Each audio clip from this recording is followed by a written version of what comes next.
Au Maustre École, Bruno et Alex reçoivent la visite de Christelle. Alex est amusé de voir que les deux amis sont très complices. Il charrie son collègue en lui disant que sortir avec la femme de son meilleur ami est très mal perçu. Sur la route du retour, Christelle est arrêtée par la police. Nordine lui rappelle que l'utilisation du téléphone est strictement interdite au volant, et Christelle lui fait croire qu'il s'agissait d'un appel de son mari. Nathan vérifie sur le téléphone, mais il n'y a aucun appel de Sylvain. Plus tard dans la journée, Alex appelle Chloé avec le téléphone de Bruno, car il ne trouve plus le sien. Malheureusement, Chloé ne peut pas aider son mari, car elle ignore où se trouve l'appareil. Au même moment, Benny propose à sa collègue de venir avec lui à une soirée organisée pour la nouvelle année.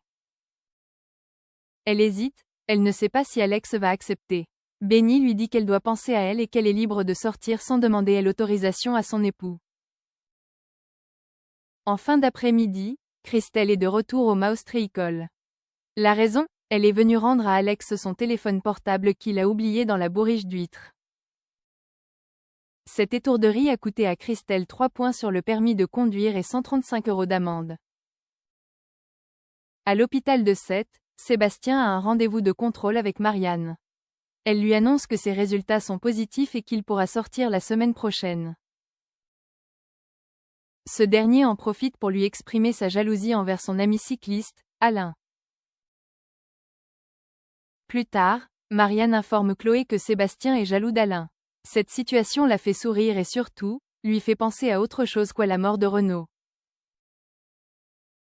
Le cœur de la médecin serait-il en train de balancer entre les deux hommes? Dans sa chambre, Sébastien fait ses exercices tout en discutant avec sa petite fille, Camille. Il lui dit qu'il a l'impression que Marianne fait tout pour l'empêcher de quitter l'hôpital. Camille en déduit que son grand-père n'est pas insensible au charme de la médecin. Dans l'après-midi, Marianne fait une sortie à vélo avec Alain. Ce dernier lui fait une surprise, il a réservé une table dans un restaurant. Un énième rendez-vous galant qui devrait, une fois encore, attiser la jalousie de Sébastien. Au commissariat de Sète, Achille ne comprend pas pourquoi il est convoqué suite au tir de la veille. Aurore est à ses côtés et continue de se faire passer pour sa partenaire.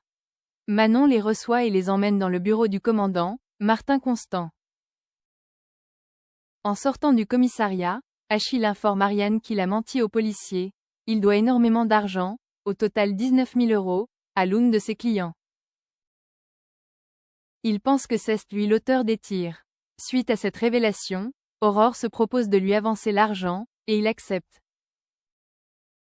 Au même moment, Aurore aperçoit William en train de l'attendre à la sortie du commissariat.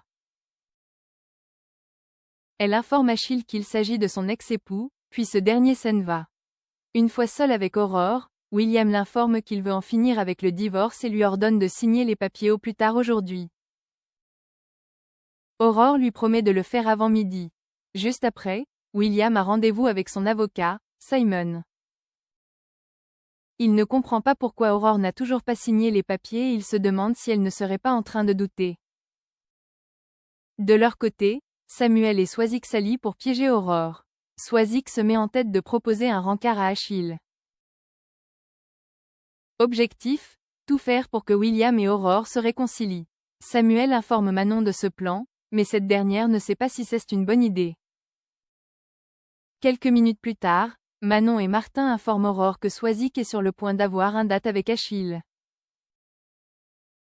Cette dernière est persuadée qu'il s'agit d'une très mauvaise idée, car elle craint que l'homme découvre la supercherie. Mais il y a un problème, Swazik est déjà en train de boire un verre avec Achille. Au même moment, nous découvrons Swazik en tête-à-tête avec Achille. Alors qu'elle s'éclipse pour commander un nouveau verre, Achille aperçoit le téléphone de la jeune femme en train de sonner. Il regarde de plus près et découvre le visage d'Aurore apparaître sur l'écran et comprend que les deux femmes se connaissent.